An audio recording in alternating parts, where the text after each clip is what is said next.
Hello everyone, welcome to another video. Today I want to talk about the Azure CNI powered by Cilium. In my opinion, networking in AKS is one of the most complicated topics that are out there in Azure, and so I want to give you an introduction, a very high level overview, so you can get started with it. The plan for today is first I'm giving you a theoretical introduction to the Azure CNI powered by Cilium. Then we're going to take a comparison between the Azure CNI and the advanced container networking services. And then we spend most of the time, as always, with a demo.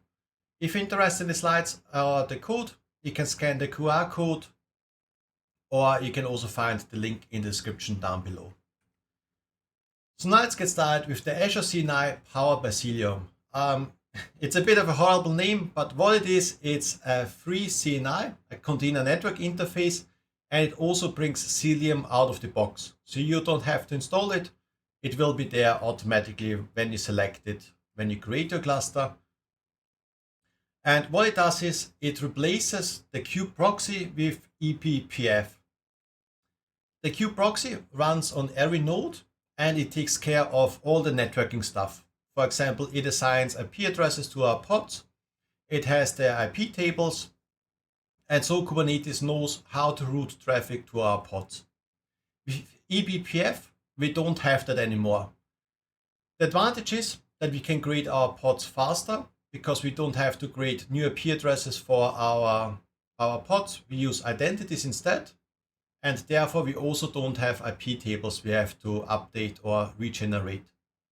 If you watched my previous video about the node auto provisioning, there I already used Cilium, and the reason why I used it back then was that it creates pods faster and therefore we can also scale faster. And that's the reason why. Then since we're using identities, we also have improved service routing. This means we can have rules based on these identities.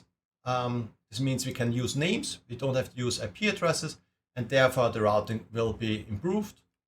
Also with better observability, because if you take a look at how our packages are traveling, we can see the names, for example, from frontend to backend. We don't see some cryptic pod names or IP addresses, so it's easier to understand.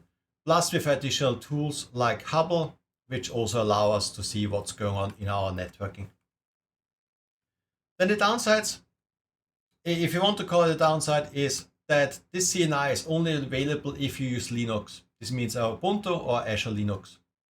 I've never used AKS with Windows, so I don't see it as a big downside, but if you use Windows, then unfortunately you can't use this. Then we have the Advanced Container Networking Services, the ACNS, and this is a paid feature that brings additional services or features. I'm going to make a new video next time about it, where we're going to take a look at this. Today, I'm just going to give you a quick overview. Something I also forgot is that the Azure CNI powered by Cilium is free. So that's what we're going to use today, but the ACNS is a paid service. Also, what's important is that we only scratch the surface of the networking today. I want to give you an overview of a couple different topics, but you really have to spend more time investigating what's going on, learning how it works, learning how to debug if there are any problems. I just want to give you an introduction. So with this in mind, let's take a look at the two differences between the CNI with Cilium and the ACNS.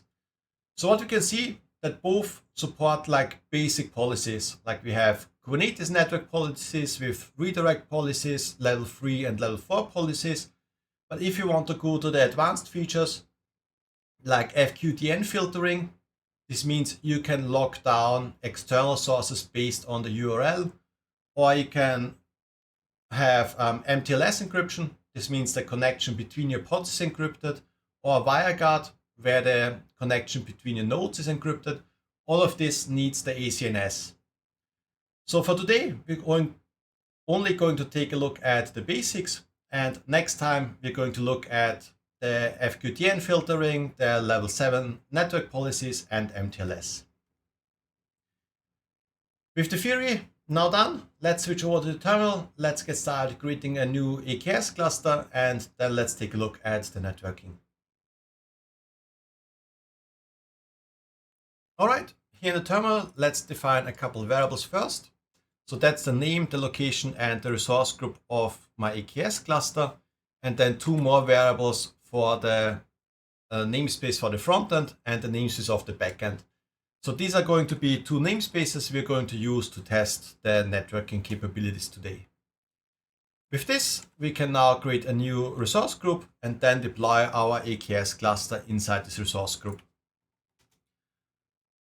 Also, what's important is that this time we, as always, use AKS create with the name and the resource group, but we provide the network plugin as Azure, which is the default, so you don't have to do it. It's just more obvious if I add it there. But what's important is that you do the network data plane and set it as Cilium. This will use the Azure CNI powered by Cilium. That's already everything we have to do. So this is going to take now around 5 minutes to create our AKS cluster. And I'm going to stop the video. And once this is done, we are going to continue with the networking stuff. The cluster has been created. Now we can download the credentials. And with this, we can get started. The demo today was originally created by Gemini and Claude. I've updated it obviously, but you will see some commands that are different than usually. I find it quite interesting just to see a different perspective, and there's also 1 or 2 commands I've used before, so it's also interesting to me. But now let's get started. First, we're going to create 2 namespaces, one for the backend and one for the frontend. And then we're going to deploy our test applications there. So first we deploy one in the backend, we call it backend. And here you can also see something that's new, the expose. I've never used before, but it's quite handy because this command will tell Kubernetes to create a service. So we don't have to write the entire service definition. Also what we see here is we have a couple labels, which we're going to use later. The pod is going to be called backend, just to simulate our backend, and we're using Nginx for this. Once this is created, we're also going to create one for the frontend. So it's very similar, except this time we're using the container for curl, because we're going to use it to call the backend. We call it frontend. We also have here a couple labels, and then we let the pod sleep when it starts. So now that's the pods I want. I have a frontend and a backend. But sometimes, hopefully not, but it might happen that someone gets access to your cluster who shouldn't have access, and they start their own pods. So we're going to simulate this as well. So we're going to have a second pod in our frontend namespace. I'm using again the curl image to keep it simple. This pod is called evil because it's an evil pod, and it's going to be started as well. Now I can also use kubectl wait for the condition ready to see if our pods are running. There you can see the backend pod is running, our frontend pod is running, and our evil pod should also be running. And with this, we can now get started. What would be great is if we restrict the communication of our pods. For example, I only want that my frontend can talk to the backend. Nobody else needs to talk to the backend, and my frontend also shouldn't talk to anyone else. Without any rules, we can test who can access our backend. So we can do a kubectl exec for our frontend pod. Since this pod is running curl, we can do a curl command. Here we set a timeout of 3 seconds. And we have our output. So we say the frontend and the HTTP code, and we call our backend. That's just how Kubernetes works. Our backend pod is running under the name of the pod, which we called backend, in the namespace .service.cluster.local. And so we can call our backend. If we do this, we can see we get the HTTP 200 code. So that's what we want. But if we do the same for our evil container, this container can also access our backend with the code 200. And we don't want that. We only want our frontend to access the backend. And to restrict this, we can have a Cilium network policy. So let me paste the code here, and then we're going to take a look. So you can see it's of type Cilium network policy. We have it in the namespace of our backend. Then we can define on what endpoint we want to apply this. In this case, I'm applying it to all pods with the labels app backend and team equals platform. So that's our backend pod. But if I had multiple, I could apply it to all of them based on these labels. Then with the ingress, I can configure who is allowed to call my backend. Here I again say match the labels. App equals frontend and tenant equals alpha. That's the labels of our frontend pod. And additionally, I can also restrict the namespace. So I say only pods with these two labels coming from the frontend namespace are allowed to call my backend. Lastly, I also restrict the ports, so I only allow port 80. And with this rule, we have now configured that our backend can only be called from a pod with the labels app equals frontend and tenant equals alpha from the frontend namespace on port 80. Then we're going to apply this. And now we test the connections again. So we have our frontend call our backend. So it's the same code as before. So you can see the frontend with the curl. Here you can see we have the HTTP 200. So this still works. This is exactly what we want. But if our evil pod is now calling the same backend, then we'll see it's not working. It will run into a timeout, and here after 3 seconds with the timeout because this connection is not allowed. So now we restricted the connections from the frontend to the backend. Nobody else can connect. The next thing we can take a look at is the CEP, the Cilium endpoints. So we're going to take a look at all of them in the frontend namespace. And here you can see we only have one because we only have this one rule applied to our frontend. Here you can see the security identity, and we can also see the IP address it's applied to and the state. So all of this is good. But now let's see what happens if we delete our frontend and recreate it. So we're going to do a kubectl delete the pod. This is going to take a couple seconds. And once the pod is deleted, we're going to recreate it with the same command as before.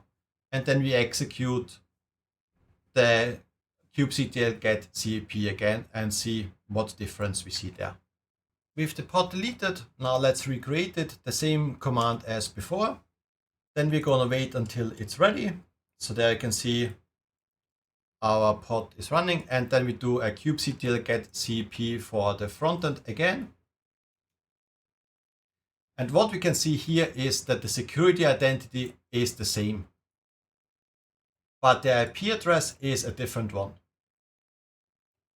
And this is what I mentioned in the theory, that with Cilium, our pods get an identity, and this identity stays the same. This means if we now have network policies, they still apply. We don't have to change anything. If our policies would apply to the IP address, then we would have to flush the IP tables, read them again, and it's just slower. Overall, it's easier with these identities. To prove this, we can do again the kubectl exec for the frontend. We curl our backend and we'll get the 200, HTTP 200, even though we're using the new IP address. We didn't have to change anything, it just works. So now this was the communication from one pod to another pod. Now let's take a look how we can restrict our egress. This means our pods shouldn't call any external sources. This is especially useful if we have, for example, our evil pod that sends data to someone, and we want to limit this. So first, we're going to apply a new Cilium network policy. So you can see here, it's again a Cilium network policy, this time for the frontend namespace. We apply it to all pods with the label app equals frontend. Then the egress, we allow communication to the kube DNS and also to all the pods in the kube system namespace. So these are the Kubernetes internal namespaces, pods. Then we allow any traffic on port 53, that's DNS. We allow traffic to the entities host and remote node. This again, something Kubernetes needs. Then we allow traffic to the P140.82.112.0. That's the public IP address of GitHub. And we allow this on port 443. This means we restrict every external egress.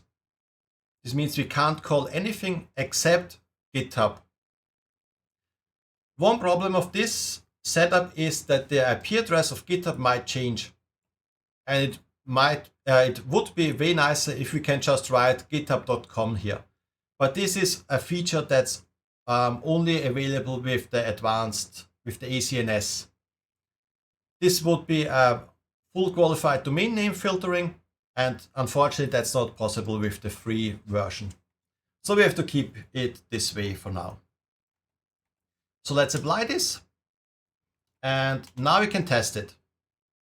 So with our frontend, we can do again a curl command. So here the frontend, but this time we curl github.com. And then we also print the HTTP code. Here you can see we get HTTP 200 because we allow the curl of GitHub. But if we curl something else, for example, the quad 1, the cloud for DNS, there we'll get a timeout after 5 seconds, and we can see we were not able to make a connection there. One last, if we also use a URL, in this case just example.com, then again we have after 5 seconds the timeout, and we were not able to access this URL. But what we did now is we used our front-end pod. So that's the pod we configured. Now let's take a look what happens if we use our evil pod. There you can see it works because we set our policy only to match pods with the label app equals frontend. Our evil pod doesn't have this label, and therefore it doesn't apply to it. And this shows how complicated it can be to set up the rules correctly. In this case, it would be way better if I just set it up and say all the pods in this namespace are only allowed to call GitHub and nothing else. Another problem we have is if we try to connect from our frontend to our backend. So that's the same command we had in the first demo. We have our frontend here, and we curl our backend. So if we execute this, you can also see nothing is happening, and after 3 seconds we get the timeout. Because our network policy is overriding the other network policy, and it blocks every communication, and we've never defined that our frontend should be able to communicate to the backend. And this again shows how complicated network rules can be. And you have to be very careful when you create network rules and always test them after you applied one. One last thing we can test is if our evil container is allowed to call the backend. And the one good thing about the setup is that this also doesn't work because we block every communication. What we have to do now is we have to update our Cilium network policy and allow that our frontend is able to talk to the backend again. But as I said, I only want to give you a high-level overview, so we are not going to fix this today. If you're interested, let me know in the comments. We can make a video about this, but for now, let's take a look at the next topic. And this is how we can inspect the eBPF data plane. This means we want to take a look at what's going on. For example, right now we have seen that our communication was blocked. but we don't know why. And we have to figure out what's going on and what pod is trying to communicate with which one. So first, we're going to query the node of our backend namespace. We just do a kubectl get pod backend and we get the node where it's running on. Then we do the same for our front end. If we take a look at these two nodes now, we can see the backend is running on one with the name all zeros, and the front end, if I copy the right variable, is running on a different node. So this one ends with a 1. And this is great because now I can show you another shortcoming of the free version of the Azure CNI with Cilium. The next thing we have to do is, now that we know on which node our pod is running, we can get the Cilium pod that is running on this node. To do this, we do a kubectl get pods in the namespace kube-system with the label KDS app equals Cilium. With this, we know that it's a Cilium pod, and we want a pod that's running on the same node as our backend. And then we get the name of this pod. So if we take a look at this, our pod is called Cilium and this random number. Then we're going to take a look at all Cilium endpoint policies we have in our entire cluster. And there you can see it's quite a lot. So we have here one for the backend, for our evil container, for our front end, and then also for all the kube system pods. What we can also see here is we have different IPs and we have the identities. If you recreate our pods, then we'll keep the identities, but we'll get new IP addresses. But now let's take a look at our backend endpoint IP, just so we have it for later. So that's the 268. Also, what's important is I called this security identity the identity, but there are two identities. So it's the security identity, and then there's the status ID. So security identity is 4 digits, status ID, as you can see, is 3 digits. In the next step, we're going to use this ID to get the eBPF policy in Cilium.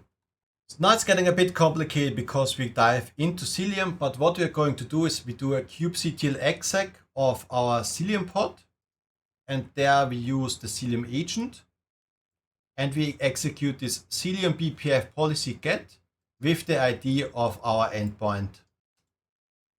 Once we execute this, we can see here our policy.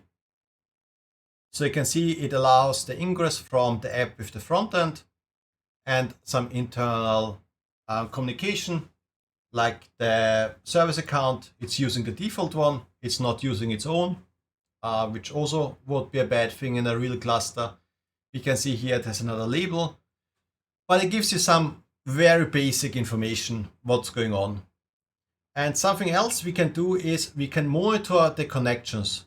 And to do this, we use again the Cilium pod. Inside the Cilium pod, we use the Cilium agent, and here we execute the command Cilium monitor, and we want to see all the drops. So if we execute this, we don't see anything except a couple of communication here. But what we want to do now is we switch over to a new terminal, and we have our evil frontend container call our backend. So this is not going to work now. Once this times out, we switch back to our monitor, and here you can see a policy deny. Then we can see what security identities. So that's the evil one to the backend. We can in this case also see the IP addresses. And with this, we know now that the policy denied this, this communication. But if we try something else, so if we have the same command, but we use our front-end container, then we can see we also have here the timeouts. But if we switch back to our monitor, we can't see any new policy denied here. So it's still the same as before. And the reason why we can't see it is that the front end is running on a different node than the backend. and we are only monitoring the backend node. I forgot to show it before, but the evil evil pod is running on the same node as the backend, and therefore the communication is visible in Cilium. And this is another downside of Cilium. We can only monitor what is running on the same node, but if it's running between nodes, we can't because it's different Cilium pods involved. Or we could, it's just way more work. Just to quickly prove my point is if we query the namespace for our evil pod, so we have here the evil pod, then we can see it's also the one with all the zeros. And just to check, the one for the backend is also all the one with zeros. So these are the same as before. The solution for this would be, again, the advanced container network services, because they provide Hubble. That's an open source tool that will collect all the data and give you a place where you can monitor it. With Hubble, you can have a CLI. This means you can use the Hubble CLI to access it, or you can also export the data into Prometheus and then have Grafana dashboards to display them. This is exactly what we're going to do in the next video. Again, we're just scratching the surface here, but I think that's good enough for like a very high level overview. Now let's switch over to the last demo. Here I want to show you how we can have a cluster-wide policy. So let's clean this up and paste our new policy. Here you can see we have a new type. In this case, it's Cilium cluster-wide network policy. And this policy applies to everything inside the cluster. As you can see, we also don't have a namespace because it's cluster-wide. We have a description here, so we know what's going on. It just say that any tenant labeled pod, this means a pod that has a tenant label, is allowed to communicate. To do this, we have this endpoint selector. Here you can say we have the key tenant and the operator exists. This means a label with the key tenant must exist on the pod. And with the ingress, we have who is allowed to send traffic. Again, if the label has the key tenant, then a pod is allowed to send traffic. Then let's apply this. Now we have applied this for the entire cluster. We also can do a kubectl get Cilium cluster-wide network policy. Here you can see there's the policy we just applied, and the valid state is true. This means it worked. Now let's test this with a new application. I just start again a simple Nginx I call it tenant app, and what's important is it has here the tenant equals alpha. This means it has the tenant label. Then we're going to wait until the pod is running. So that's already running. But now I want to apply a second policy, a more restrictive policy, because the cluster-wide network policies is just for the entire cluster, but your different namespaces might have different requirements. What you can see here, I have a Cilium network policy. This means only for my namespace. To be more precise, in the frontend namespace. And here I have it for pods with the label app equals tenant app. And I allow traffic from all namespaces. So this means this Cilium network policy is more restrictive because the cluster-wide policy only demanded the label tenant, and here we say the app has to be tenant app. Now let's apply this. Then we also start a second container. This time we have only the label app equals no tenant. So that's different from what we have configured here. Also check that our pod is running. So this one is also running. And now we can test the connections.